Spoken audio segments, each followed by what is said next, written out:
নমস্কার বন্ধুরা, সবাই কেমন আছো? আশা করি খুব ভালো আছো। আমিও খুব ভালো আছি।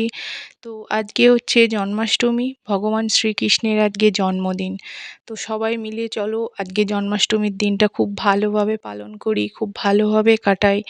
তো দেখো আমি কিভাবে আজকে জন্মদিনটা পালন করছি। তোমরা এই ভিডিওটা পুরোটা কন্টিনিউ দেখতে থাকো, তাহলেই বুঝতে পারবে।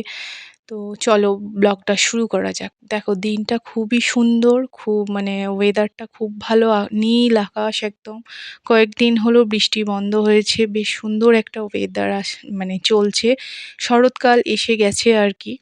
তো এরকম অবস্থায় আবার এই স্পেশাল দিনগুলো পড়ে গেছে। আগের দিন 15ই আগস্ট গেল, স্বাধীনতা দিবস। আজকে জন্মাষ্টমী, মানে বিশেষ বিশেষ দিনগুলো বেশ সুন্দরভাবে কাটছে, যার জন্য মনটা এত ভালো। তো গাছেও প্রচুর ফুল এসছে আজকে শ্রীকৃষ্ণের জন্মদিন উপলক্ষে, জন্মাষ্টমী উপলক্ষে বেশ মন ভরে পুজো করব। তো দেখো আমার সকাল সকাল সমস্ত কাজ হয়ে গেছে, স্নান সেরে মেয়েদের সমস্ত কিছু রেডি করে আমি ঠাকুরের জন্য অনেক ফুল তুলে নিয়েছি, বিভিন্ন রকমের ফুল তুলেছি, অনেক রঙের ফুল তুলেছি, সমস্ত কিছু আজকে সব ঠাকুরকে মন ভরে পুজো করব। তো চলো ফুল তুলে এবার ঘরে নিয়ে যাই, তারপর আমি তোমাদের দেখাবো আমি কিভাবে গোপাল পুজো করি, ঠাকুরকে কিভাবে আজকের দিনে আমি সেবা দিই, সেটা তোমরা দেখতে থাকো। তো চলো আগে আমি ফুলগুলো নিয়ে গিয়ে চলে যাই। আর আমার এদিকে ঠাকুরের জন্য থালা শালা সব ধোয়া পরিষ্কার সব করাই আছে। আর জন্মাষ্টমীর জন্য আজকে তো তাল ফুলুরি বানাতে হবে, যেটা হচ্ছে স্পেশাল, যেটা খেয়ে আজকে নন্দ নাচবে। কথায় আছে, তাল ফুলুরি তালের বড়া খেয়ে নন্দ নাচে। তো প্রত্যেকের বাড়িতে আজকে তাল ফুলুরি বানবে। তো আমার বাড়িতেও বানবে। দেখো তালটাকে এইভাবে আমাদের গ্রামের দিকে এরকম ঝুড়িতে করে তাল মেজা হয়। এটাকে তাল মেজা বলে আমরা চলতি কথায়। দেখো তালের মাড়িটা এইভাবে বার করা হচ্ছে, একটা পরিষ্কার ঝুড়ি নিয়ে তার তলায় একটা পরিষ্কার থালা রাখা হয়েছে, তারপর তালটা এইভাবে ঘষলে মাড়িটা বেরিয়ে আসছে। কত ইজিলি জিনিসটা করা হচ্ছে, যদিও আমি এটা করিনি, আমার বাড়িতে যে দিদি থাকে সেই করে দিচ্ছে। আর একটা তালে 3টে প্রায় মাথা বেরিয়েছে, 3টে মাথাতেই যতটা মাড়ি এসছে সেইটা দিয়েই আজকে আমি বানাবো তালের ফুলুরি। আর শুধু তাল ফুলুরি নয়, আজকে আমি তালের কেকও বানাবো, কারণ শ্রীকৃষ্ণের জন্মদিন বলে কথা। আর এদিকে মেয়ের দুষ্টুমি দেখো, ছোট মেয়ের দুষ্টুমি দেখো, আজকে যেন প্রচুর দুষ্টুমি করছে, মানে এত দুষ্টুমি করছে কি বলবো। মানে বাধ্য হয়ে অনেক রকমের ডিসিশন আজকে নিয়েছি আমি ওকে বেঁধে রাখার জন্য। তো তোমরা দেখো ভিডিওটায় থাকো, বুঝতে পারবে আমি কি করেছি আজকে ওর সাথে। তো আর এইটা হচ্ছে আমার বড় মেয়ের একটা ফিচকিরি, যেটা নষ্ট হয়ে গেছে, তো এইটা ওর খুব পছন্দের। আমায় বলল, মাম্মা ওটা আমায় দাও, এটা বাঁদর মামা। আমি বলছি ঠিক আছে তুমি নিয়ে খেলো, কিন্তু খেলবে তো না। দেখো দুষ্টুমি ওদিকে বাইরে বেরিয়ে গেছে, বেরিয়ে গিয়ে বাইরের যে কলটা আছে যেখানে বাসন ধোয়া হয় সেটা খুলে দিয়েছে। তো অনেকক্ষণ ধরে এটা জল পড়ছিল, আমি আওয়াজ পেয়ে তবে বাইরে সেটা দেখেছি। এইভাবে বদমাইশি করছে, তো এই জন্য আর পারলাম না, বাধ্য হয়ে সিদ্ধান্ত নিলাম আজকে আমি ওর হাতটা বেঁধেই রাখবো। তো দরজার সাথে দেখো কিভাবে বেঁধে দিয়েছি, অনেকক্ষণ ওকে এইভাবে বেঁধে রেখেছি। প্রথম দিকে ও তো বেশ এনজয় করছিল, ও ভাবছে বেশ মজার একটা জিনিস হয়েছে, মা হয়তো খেলা করছে। কিন্তু যখন দেখছে না আর তো বেশি দূর যেতে পারছি না, এই ডিস্ট্যান্স অবধিই আমি আছি, তো তখন রেগে গেছিলো, তারপর খুলে দিতে হয়েছে। তো সকাল সকাল আজকে আমাকে দুধ দিতেও চলে এসছে, বাইরে থেকে আমাকে দুধ দিতে আসে একটা দাদা, তার কাছেই দুধ নিই। তো দেখো আমার সকাল সকাল কি দুধটাও পেয়ে গেছি, সুবিধা হয়েছে। আর দাদার গাড়িতে দিকটি একটা আমাদের ফ্ল্যাগ রাখা আছে, জাতীয় পতাকা। কালকেই 15ই আগস্ট গেছে, দাদা সেই জন্য লাগিয়েছে, হয়তো বেশ ভালো লাগছে দেখতে। তো দুধ নিতে বেরিয়েছি, মেয়ের সাথে সাথে দরজা খোলা পেয়ে আমার সাথে বেরিয়ে পড়েছে বাইরে। তো দেখো আমার যে জা আছে, পাশের বাড়ি জা আছে, সে জা ওকে বারবার ওকে বাড়িতে আনার চেষ্টা করছে, কিন্তু ও তো শুনবে না, কারোর কথাই শোনে না, উল্টে চিৎকার করবে। আর এই যে ছাগলটা এসেছে, ছাগলটাকে গায়ে হাত দিয়ে বেশ ওর ভালো লাগছে, কিন্তু ছাগলটা তো উৎপাত হচ্ছে। তো চলো সব কিছু হয়ে গেছে, এবার আমাকে গোপাল পুজো শুরু করতে হবে। সব কিছু গুছিয়ে নিয়ে অনেকটা সময় নিয়ে বসেছি যাতে কোনো ডিস্টারবেন্স না হয়। পুরো আমার বাড়িতে মোট 4টে গোপাল আছে, তো তাদেরকে আমি আগে প্রথমে ভালো করে সব স্নান করে পরিষ্কার করে নিয়েছি। প্রত্যেক দিন আমি এটা করি না, প্রত্যেক দিন করা হয়ে ওঠে না, ঠাকুরের পায়ে ফুল ফেলি কিন্তু স্নান করানো বা এইভাবে করা হয় না। তো আজকে স্পেশাল দিন বলে আজকে আমি আরও একটু সময় নিয়ে করলাম। দেখো ঠাকুরগুলোকে স্নান করে আসন পেতে ভালো করে বসিয়ে দিয়েছি। তারপর আমি ওদিকে প্রদীপ জ্বেলে ধূপ দিয়ে মোমবাতি জ্বেলে তারপর ঠাকুরকে ভোগ দেব।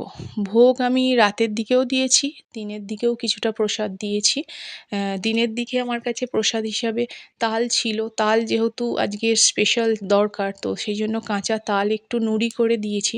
নুড়ি মানে যেটাকে এই রাউন্ড করে এরকম সার্কেল করে গোল গোল বলের মতো করা হয়, সেটাকেই নুড়ি বলা হয়। গ্রামের দিকে এগুলো চলতি ভাষা, তো আমি সেটাই বলছি।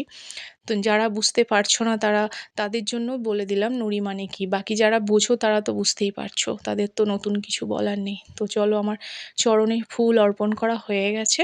এবার আমি ঠাকুরকে প্রসাদ দিয়ে দিই। ঠাকুরকে প্রসাদ হিসাবে আমি বাড়িতে নকুলদানা ছিল আর এই যে তালের নুড়িগুলো যেগুলো আমি তোমাদের বললাম সেগুলোই দিয়ে দিয়েছি।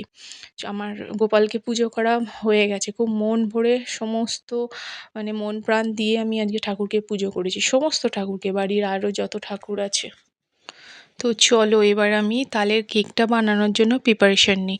সমস্ত কিছু করে রাখবো। তালের কেক এবং তালফুড়িটা আমি রাতের বেলা ঠাকুরকে দেবো। তো তার জন্য আমাকে দিনের দিকেই সব কিছু রেডি করে রাখতে হবে। তো একদিকে রান্না হচ্ছে, তো রান্নার সাথে সাথে এটাও আমি তৈরি করে নিচ্ছি। যদিও আমি এই ব্যাটারটা আমার হাজব্যান্ডকে বলেছি ব্যাটারটা বানানোর জন্য।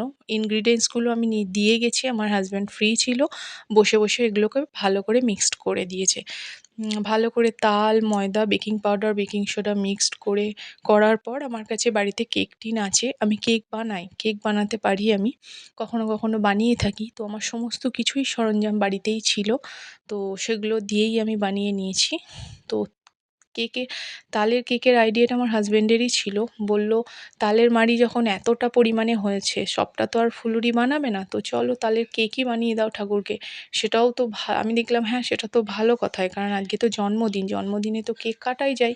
তো তাল দিয়ে তখন আমি রেসিপি দিয়ে বানিয়ে নিলাম। এই দেখো আমার কেক টিন রেডি। কেক টিনটা আমি রেডি করে নিয়েছি। যাক, তারপর আমি এখানে ব্যাটারটা ঢেলে দেবো। খুব একটা বেশি পরিমাণ আমি করিনি। কারণ ১ম বার বানাচ্ছি, জানি না কেমন হবে। যদি কিছু সেরকম খারাপ হয় তাহলে তো জিনিসটা নষ্ট হবে, কিন্তু নষ্ট করা তো আজকের দিনে তো একদমই উচিত না। তো সেই হিসাবে খুব অল্প পরিমাণ করেই করেছি, দেখি কেমন হয়। তারপর আবার নেক্সট বানানো হবে, আবার পরের বার আবার আসবে যখন, তখন বানিয়ে নেব। তো দেখো আমি এটা প্রিহিট করে রেখেছিলাম আমি ডেচকিটা, সেখানেই আমি বসিয়ে দিলাম। মোটামুটি আমার 40 মিনিট টাইম লাগবে। তো মাঝখানে আমি একবার খুলেছিলাম, কারণ এখানে আমাকে ডেকোরেশনের জন্য কাজু বাদাম এবং কিশমিশগুলো অ্যাড করার ছিল। এগুলো একদম শেষের দিকে একটু আগে করলে কি হয়, এগুলো ওপরেই থেকে যায় এবং চিপকেও যায়। কিন্তু প্রথম থেকে করলে একদম ভিতরে ভেতরে ঢুকে যায়, যেগুলো দেখা যাবে না। ডেকোরেশন পারপাসেই এগুলো দেওয়া, বাকি অন্য কিছু না। তো চলো, আমার এগুলো ভালো করে সাজিয়ে নিয়ে আবার একবার আমি কেকটাকে ঢেকে দেবো। আর 10-15 মিনিট হলেই আমার কেক রেডি হয়ে যাবে। ওপরে একটা সুন্দর কালার এসে যাবে বেক হয়ে যাওয়ার পর। তো দেখো আমার কেকটা কত সুন্দর দেখতে লাগছে। তালের যে এইভাবে কেক বানানো যায়, আমি নিজে বানালাম, কিন্তু আমি জানতাম না এরকম বানানো যায়। এই প্রথম আমি দেখলাম। তো চাইলে অনেক কিছুই করা যায়। এই দেখো কেকটা আমার রেডি হয়ে গেছে। কত সুন্দর একটা ব্রাউন কালার এসেছে দেখো। টেস্ট করে বলা যাবে তোমাদের কেমন হয়েছে। আর মেয়ের কিন্তু দুষ্টুমি চলেই যাচ্ছে। এত কিছু কাজকর্ম করছি, মাঝে মাঝে মেয়েটাকেও সামলাতে হচ্ছে। দেখছো কিভাবে দুষ্টুমি করছে। বাইরের দরজাগুলো খোলা পেলেই ও বেরিয়ে বেরিয়ে চলে যাচ্ছে। আমাদের দক্ষিণ দিকে একটা দরজা আছে, সেটা খুলে এখন উঠোনের দিকে যাওয়া যায়। তো এখন সেদিকে ও চলে গেছে। সেই দিকে গিয়ে উঠোনে গাড়ি দাঁড় করানো আছে, ওর গাড়িটা, যেটা ও নিয়ে চাপতে পারছে না। কারণ অনেকক্ষণ ধরে রোদে দাঁড় করানোর জন্য সেটা একটু গরম হয়ে গেছে। তো বসার জন্য বারবার যতবার যাচ্ছে একটু গরম, পারছে না, তো হাত ধরেই টেনে নিয়ে যাচ্ছে। একটা দড়ি বেঁধে দেওয়া হয়েছে, কিন্তু সেটা ব্যালেন্সের জন্য উল্টে যাচ্ছে। কিছুতেই ও চাপবে না। তারপর আমি ওটাকে একটুখানি হাত দিয়ে দেখলাম যে কতটা টেম্পারেচার রয়েছে। তারপর ওটা দেখলাম খুব একটা অসুবিধা নেই। আমি আবার ওকে একটু বসিয়ে কিছুক্ষণের জন্য ওকে টানতে চেষ্টা করলাম। কিন্তু ও দুষ্টুমি করবে, ওর এইটাতেই আনন্দ। ও গাড়ি চেপে অতটা খুশি না, যত না ও নিজে গাড়িটাকে টেনে টেনে খুশি। তো কিছুক্ষণ ওকে এইভাবে সময় কাটিয়ে আমাকে ওকে আবার স্নান করাতে হবে, লাঞ্চ করাতে হবে। সারাদিনই ব্যস্ততা, ফ্রি টাইম নেই বললেই চলে। যার জন্য এখন আমি লাইভেও আসতে পারছি না। তো ভিডিওটা তো বানাতেই হবে, তার জন্য রেগুলার সময় করে একটু ব্যস্ততার মধ্যেও ভিডিওটা কোনোভাবে বানিয়ে দিচ্ছি। তো তোমরা দেখো, সাপোর্ট করো। দেখো মেয়ে আবার চললো, অন্যদিকে মানে যে পথ দিয়ে আমাদের ঠাকুর মন্দির যাই আমরা, যেটা এর আগে আমি তোমাদের দেখিয়েছি, সেখান দিয়ে এখন ও বেরিয়ে যাচ্ছে। তো আমি দেখলাম যে ঠিক আছে কোন দিকে যায় দেখি, তার জন্য দরজাটা খুলে দিলাম। তো দেখলাম ও বেরিয়ে গেছে, পুরো বাইরেই চলে যাচ্ছে। তারপর আবার দুষ্টুমি করে একটু ঢুকে এলো, কিন্তু কিছুক্ষণ তো ফ্রি টাইম আছে, তো সেই জন্যই আমি ওকে কিছু কিছু কাজ ওকে অ্যালাউ করি, মানা করি না। যখন দেখি ব্যস্ততা থাকে তখন আবার ওকে নিয়ে ভেতর দিকে চলে আসি। তো বাইরে গিয়েও বেশি দূর যায়নি, কিছুটা গিয়েই ও দাঁড়িয়ে গিয়েছিল, কারণ ও বাড়ি থেকে খুব একটা ডিস্ট্যান্সে বেশি বাইরে যায় না। আর আমাদের বাড়ির বাইরের পরিবেশটা একবার দেখো, মন্দিরের দিকে যে পরিবেশটা, মন্দিরটা পরে তোমাদের দেখাবো, পুজো আসছে তোমাদের অবশ্যই দেখাবো। কত সুন্দর দেখো, এখানে একটা আম গাছ আছে, আম গাছ পুরো একদম ছায়া দিচ্ছে, আর দূর থেকে দেখো সূর্যের আলোটা দেখা যাচ্ছে। বাড়ি এসে অর্ডার হলো আমি টমেটো খাবো, কাঁচা টমেটো খাবো, কারণ আমি সবজিতে বানাবো বলে টমেটোটা বার করে রেখেছিলাম, সেটাও দেখে নিয়েছে, ব্যাস আমি টমেটো খাবো। তো টমেটো কেটে দিয়ে দিলাম, টমেটো খাচ্ছে। তো চলো ভিডিওটা এবার শেষ করতে হবে, দেখা হচ্ছে নতুন আবার একটা ভিডিও নিয়ে।